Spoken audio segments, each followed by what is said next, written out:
नमस्कार, जीजे education point में मैं गार्गी गुप्ता आपका स्वागत करती हूँ। आज हम बात करेंगे यूजीसी नेट सेकंड प्रश्न पत्र शिक्षा शास्त्र के बारे में। इसमें हम दिसंबर 2022 का जो क्वेश्चन पेपर था उसके कुछ महत्वपूर्ण क्वेश्चन की व्याख्या करेंगे। इससे पहले कि हम स्टार्ट करें, मैं कहना चाहूंगी कि मेरे चैनल पर जो लोग नए आए हैं तो वो इस चैनल को सब्सक्राइब करें और दूसरों तक शेयर करें ताकि और लोगों को भी वीडियो मिलती रहे। क्वेश्चन है, निम्नलिखित में से कौन सा शब्द एक गुणात्मक शोध अध्ययन के इरादे को इंगित करता है? गुणात्मक शोध की बात हो रही है यहाँ पर। व्याख्या करना, पूर्वानुमान,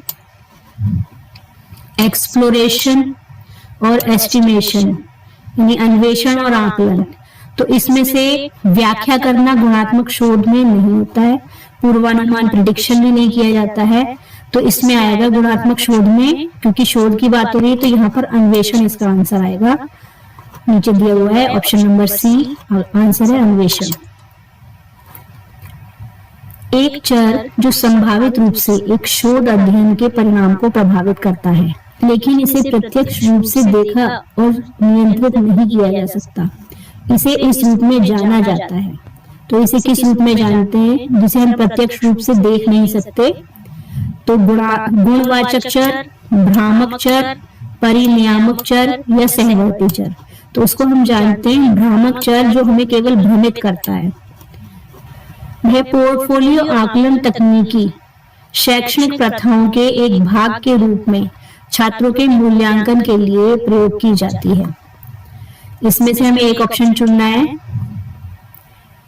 एक सत्र के अंत के बाद प्रयोगशाला कार्य के रूप में, पाठ्यक्रम पूरा होने के बाद अधिगम प्रतिफल के रूप में, एक समय अवधि में अधिगम और प्रदर्शन में प्रगति के रूप में, एक आसान प्रतियोगी परीक्षा के लिए तैयारी और तत्परता के रूप में।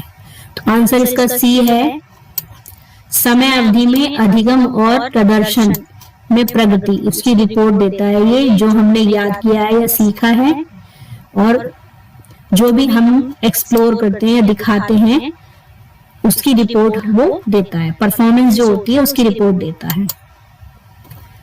निम्नलिखित में से कौन सा पद गुणात्मक अनुसंधान के उद्देश्य को सर्वोत्तम रूप से संकेतित करता है? अवबोधन, स्पष्टीकरण, विवरण, अन्वेषण या व्याख्या। तो इसमें से हमें तीन ऑप्शन चुनने हैं।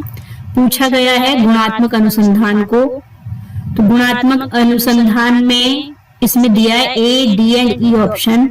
पहला है अवबोधन, स्पष्टीकरण को हमने पहले ही रिजेक्ट कर दिया था पहले वाले क्वेश्चन में। विवरण भी इसमें नहीं कर सकते, डिस्क्रिप्शन नहीं देते हैं। अन्वेषण, खोज को हमने सिलेक्ट किया था और व्याख्या करने को भी इसमें सिलेक्ट किया जाएगा। ऑप्शन नंबर बी इसमें आंसर है। निम्नलिखित में से कौन सी सांख्यिकीय तकनीकी का उपयोग अनुसंधान डेटा का विश्लेषण करने के लिए सफलतापूर्वक किया जा सकता है? सांख्यिकीय तकनीकी पूछी इसमें चतुर्थक विचलन, छात्र का टी टेस्ट, शततमक या परसेंटाइल रैंक, काई स्क्वायर परीक्षण और स्पीयरमैन का सहसंबंध। तो देखिए सांख्यिकीय विधियां कौन सी हैं? एक तो स्पीयरमैन का सहसंबंध है, परसेंटाइल रैंक भी स्टैटिक्स में आता है, सांख्यिकीय विधि है, और चतुर्थक विचलन भी है। काई स्क्वायर इसमें सांख्यिकीय विधि में नहीं आएगी और टी टेस्ट भी सांख्यिकीय विधि के अंतर्गत नहीं आएगा। सहसंबंध विधि सांख्यिकीय विधि में आता है। तो option number A, C and D, option number B इसका आंसर है। देखिए यहाँ पर इन्होंने बताया है चतुर्थक विचलन क्या होता है। 25% जो होता है निम्नतर स्तर और 25% को डिफाइन करता है। ये सहसंबंध जो है एक्स और वाई के संबंध को बताता है, स्वतंत्र चर और आश्रित चर के बीच संबंध को दर्शाता है। फ्लैंडर के अंतःक्रिया विश्लेषण तकनीकी का उपयोग कक्षा में शिक्षण अधिगम की स्थिति के विश्लेषण के लिए किया जाता है। एक प्रतिपुष्टि तंत्र के रूप में मुख्य रूप से ध्यान में रखता है। क्या ध्यान में रखता है ये बताना है। शिक्षक और छात्रों के मौखिक और गैर मौखिक दोनों व्यवहार को। शिक्षक और छात्रों का गैर मौखिक व्यवहार, कक्षा में शिक्षक का केवल मौखिक व्यवहार, शिक्षक और छात्रों का मौखिक व्यवहार। तो जो वर्बल बिहेवियर होता है उसको वो ध्यान में रखता है फ्लैंडर्स का जो अंतःक्रिया विश्लेषण सिद्धांत है। यदि किसी परीक्षण में परीक्षार्थियों के समूह द्वारा प्राप्त अंकों का वितरण स्पष्ट रूप से ऋणात्मक दिशा में विषम हो तो निम्नलिखित में से कौन सा कथन सही नहीं है। तो हमें इसमें बताना है कौन सा कथन सही नहीं है। तो अधिकांश परीक्षार्थियों ने परीक्षा की उत्तीर्णता स्तर अंक को पार कर लिया। परीक्षण सामग्री का औसत कठिनाई स्तर कम था। परीक्षार्थियों के मध्य का प्राप्तांक से ज्यादा माध्यम प्राप्तांक था। बहुलक मूल्य माध्य से कम था लेकिन मध्यिका से अधिक था। तो ऑप्शन इसमें ऋणात्मक दिशा में पूछा गया है। ऋणात्मक दिशा के बारे में बात करनी है, ऋणात्मक दिशा में, और वो भी विषमता की बात की गई है यहाँ पर। तो हमारा ऑप्शन आएगा डी, बहुलक मूल्य माध्य से कम था। जब विषम होता है तो विषम का मतलब क्या होता है, जो हमारा कर्व होता है वो ऋणात्मक होता है या बाईं ओर झुका हुआ होता है। प्रश्न है, किसे दिव्यांगजनों के खेलों के जनक के रूप में जाना जाता है? कार्ल रॉजर्स, लुडविग गुटमैन, लेसी नेव या क्लिफोर्ड मॉर्गन? तो ऑप्शन है इसमें लुडविग गुटमैन का। दिव्यांगजनों के खेलों के जनक लुडविग गुटमैन को कहते हैं, जो इंग्लैंड के पैरा ओलंपिक में विकसित हुई। गुटमैन विकलांग लोगों के लिए संगठित शारीरिक गतिविधियों के संस्थापक थे। व्यक्ति अध्ययन विधि निम्नलिखित में से अधिकतर किस गुणात्मक अनुसंधान प्रारूप में शामिल होती है?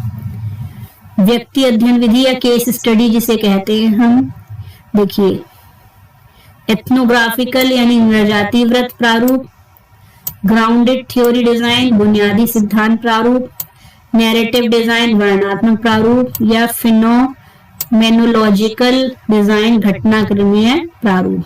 तो यहाँ पर हम इथनोलॉजिकल नृजातिव्रत प्रारूप जो है, इसमें हम गुणात्मक अनुसंधान में व्यक्ति अध्ययन विधि का उपयोग कर सकते हैं।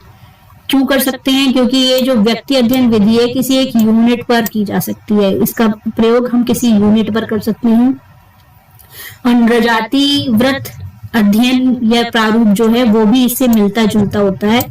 इसमें हम जो डिजाइन रखते हैं, भी हम समस्या देखते हैं, वो लोगों की दैनिक समस्याओं से जुड़ी हुई समस्या होती है, या जो भी हम समस्या लेते हैं वो एक ही वर्ग के लोगों या एक ही यूनिट, एक ही तरह के ग्रुप पर हम इसका प्रयोग करते हैं। मानसिक स्वास्थ्य संपूर्ण व्यक्तित्व का समग्र सुसंगत कार्य है। मानसिक स्वास्थ्य का यह अर्थ किसने बताया है? तो मानसिक स्वास्थ्य के लिए कार्य हेडफील्ड जे ने किया है। जेम्स आर्थर हेडफील्ड ने मानसिक स्वास्थ्य के क्षेत्र में कार्य किया है। ये जो है ब्रिटिश मनोचिकित्सक थे और मानसिक स्वास्थ्य के विषय में विस्तार से इन्होंने लिखा है। एक शोधकर्ता ने अध्ययन में समस्या के विस्तार एवं परिणाम के आद विचारों को प्राप्त करने के लिए तथा ज्यादा व्यापक अनुसंधान की संभाव्यता की जांच करने के लिए एक अध्ययन संचालित किया। इस प्रकार के अध्ययन को क्या कहते हैं? तो संपोषक अध्ययन, विवरणात्मक अध्ययन, व्याख्यात्मक अध्ययन या अन्वेषणात्मक अध्ययन? आंसर आएगा इसमें अन्वेषणात्मक अध्ययन। प्राचीन भारतीय स्थापत्य पढ़ाने के दौरान एक इतिहास शिक्षक ने विद्यार्थियों के लिए स्थानीय ऐतिहासिक इमारतों के भ्रमण की व्यवस्था की। यह उदाहरण किसका है? क्रियाकलाप आधारित शिक्षण का, मिश्रित शिक्षण का, अनुभाविक शिक्षण का या परियोजना शिक्षक का? तो ये है अनुभाविक शिक्षक का, यानी वो एक्सपीरियंस देना चाहते हैं कि बुक में चित्र देखकर नहीं बच्चे उस चीज को पढ़ रहे हैं, उसको लाइव देखकर बच्चे उसकी स्टडी कर रहे हैं। निम्नलिखित में से कौन सी पाठ्यचर्या राजनीतिक प्रभाव से अधिक प्रभावित होती है? उच्चतर शिक्षा पाठ्यचर्या, विद्यालय शिक्षा पाठ्यचर्या, अध्यापक शिक्षण पाठ्यचर्या या व्यावसायिक शिक्षण पाठ्यचर्या। राजनीतिक प्रभाव की बात यहाँ पर की गई है, तो विद्यालय शिक्षा पाठ्यक्रम की बात यहाँ पर हो रही है। विद्यालय शिक्षा पाठ्यक्रम का तात्पर्य विद्यालय में एक शिक्षार्थी को पढ़ाए जाने वाले पाठों और शैक्षणिक सामग्री से है। यह पाठ्यचर्या एक स्कूल द्वारा एक शिक्षार्थी को प्रदान किए शैक्षिक अनुभवों के नियोजित सेट के कुल योग के रूप में माना जाता है। पाठ्यचर्या नियोजित अनुभवों का एक मानक आधारित अनुक्रम है, जहां छात्र अभ्यास करते हैं और सामग्री और व्यावहारिक शिक्षण कौशल में दक्षता प्राप्त करते हैं। पाठ्यचर्या सभी शिक्षकों के लिए केंद्रीय मार्गदर्शक के रूप में कार्य करता है। छात्र अपने पिछले अनुभव के आधार पर अपनी शिक्षा का निर्माण करते हैं। व्यवहारवादी अधिगम द्वारा, संज्ञानात्मक अधिगम द्वारा, रचनात्मक अधिगम या रचनावादी अधिगम द्वारा, मानवतावादी अधिगम द्वारा। तो यहाँ पर बात आ रही है निर्माण करने की, तो यहाँ पर हम रचनावादी अनुभव या अधिगम सिद्धांत की बात कर रहे हैं। वह प्रतिरूप परिवार जो विद्यार्थियों के बौद्धिक कौशल और ज्ञानार्जन से अधिक संबंधित है। व्यवहार परिवर्तन परिवार, सूचना प्रक्रम परिवार, वैयक्तिक परिवार या सामाजिक अंतःक्रिया परिवार। यहाँ पर आएगा सूचना प्रक्रम परिवार, क्योंकि ये बौद्धिक कौशल और ज्ञानार्जन की बात करता है। ज्ञानार्जन का मतलब है सूचना प्रक्रम या सूचना को बनाए रखना, प्रोसेस में सूचना का चलते रहना, संचार होना। ये स्टेटमेंट है एक, प्राचीन भारत में शिक्षा का उद्देश्य इस जगत में जीवन की तैयारी के रूप में था। विद्यालय से परे जीवन में केवल ज्ञान प्राप्ति नहीं था, अपितु स्वयं के संपूर्ण आत्मबोधन के लिए था। नेक्स्ट स्टेटमेंट है, शिक्षा का उद्देश्य केवल 21वीं सदी के कौशल से परिपूर्ण संज्ञानात्मक विकास होना चाहिए। यहाँ पर इसमें कथन 1 जो है वो सही है, लेकिन कथन 2 इसमें गलत है। ऑप्शन नंबर सी इसमें आंसर हो जाएगा आपका। अस्तित्ववाद का मूल विचार है, क्रिया अंतः प्रेरणा से पहले आती है, तत्व अस्तित्व से पहले आता है, अस्तित्व तत्व से पहले आता है, अंतः प्रेरणा क्रिया से पहले आती है। तो क्योंकि अस्तित्ववाद की बात हो रही है, तो अस्तित्व तत्व से पहले आता है। परामर्श की अवधारणा आवश्यक रूप से है एक तंत्रीय, लोकतांत्रिक, मानवतावादी या व्यक्तिवादी। देखिए एक तंत्रीय तो नहीं है, केवल एक ही व्यक्ति अपने आप से ही तो परामर्श नहीं लेगा, है ना। मानवतावादी भी नहीं है और व्यक्तिवादी भी नहीं है, इंडिविजुअल नहीं है, पर्सनल नहीं है ये। तो ये लोकतांत्रिक है। परामर्श हम किसी से भी ले सकते हैं, कभी भी ले सकते हैं, कहीं भी ले सकते हैं, और ऐसा जरूरी नहीं है कि हम एक ही व्यक्ति से लेंगे, हम 10 अलग अलग लोगों से भी अलग अलग तरह का परामर्श ले सकते हैं। डी स्कूलिंग सोसाइटी के लेखक हैं, कौन है डी स्कूलिंग सोसाइटी के लेखक? Ivan Ilyich. D schooling society ऑस्ट्रेलियाई लेखक इवान इलिच द्वारा लिखी गई 1971 की एक किताब है, जो आधुनिक दुनिया में शिक्षा की भूमिका और अभ्यास की आलोचना करती है।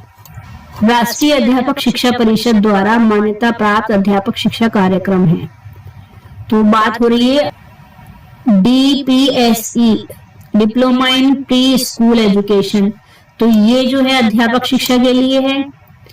DLED ये भी अध्यापक शिक्षा के लिए है प्राइमरी लेवल पर। Diploma in arts education, performing art जो है ये भी कला मतलब अध्यापक शिक्षा के लिए है। और MPEd भी अध्यापक शिक्षा के लिए है। ये स्नातकोत्तर जो है ये अध्यापक शिक्षा के लिए नहीं है। ठीक है, तो ABCD ऑप्शन हमारा डी वाला ऑप्शन इसमें ठीक होगा। विश्वविद्यालय अनुदान आयोग से अनुदान प्राप्त करने के लिए निम्नलिखित में से कौन सी एक अनिवार्य आवश्यकता है?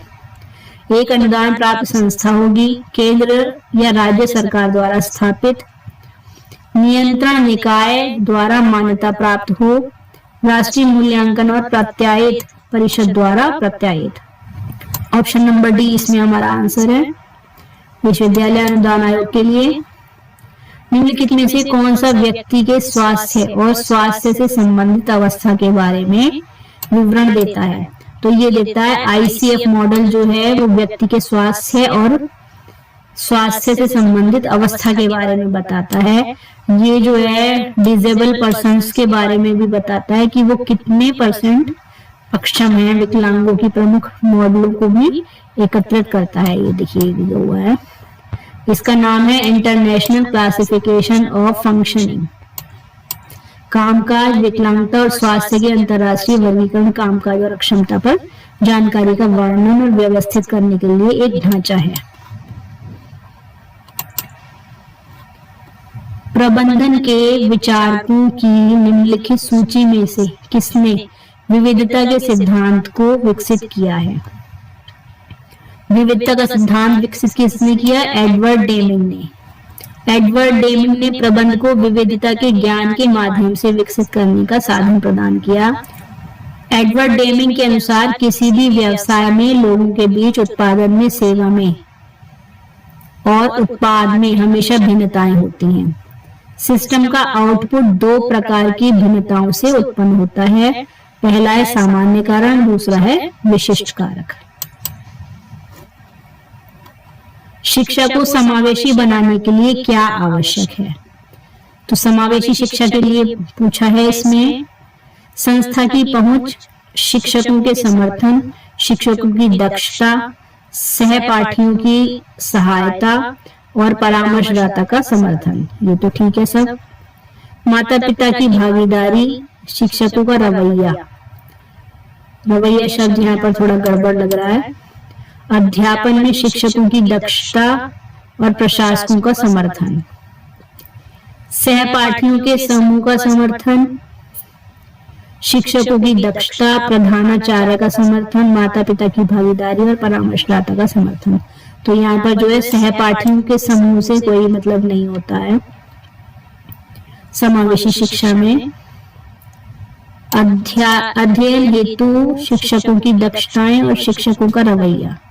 रवैये की बात यहाँ पर हो गई। रवैये का मतलब है कि बिहेवियर जो है उनका अच्छा ही होना चाहिए टीचर का बच्चों के साथ। तो लेकिन ये शब्द जो है यहाँ पर मैच नहीं कर रहा है। तो ऑप्शन नंबर ए हमारा सही आंसर होगा इसमें। नौकरशाही प्रबंध की प्रमुख हानि क्या है? कर्मचारी चिढ़ जाते हैं, उत्पादकता प्रभावित होती है, यह समसाध्य है और नेता को बहुत जोखिम होता है। तो इसमें क्या बात है? यह समय साध्य होता है। यहाँ पर हमारी 25 क्वेश्चंस की सीरीज पूरी हो गई है और इसकी मैंने आगे भी वीडियो बनाई हुई है। तो मिलते हैं नेक्स्ट क्लास में। आप आगे की वीडियो देखिएगा। वीडियो देखने के लिए थैंक यू।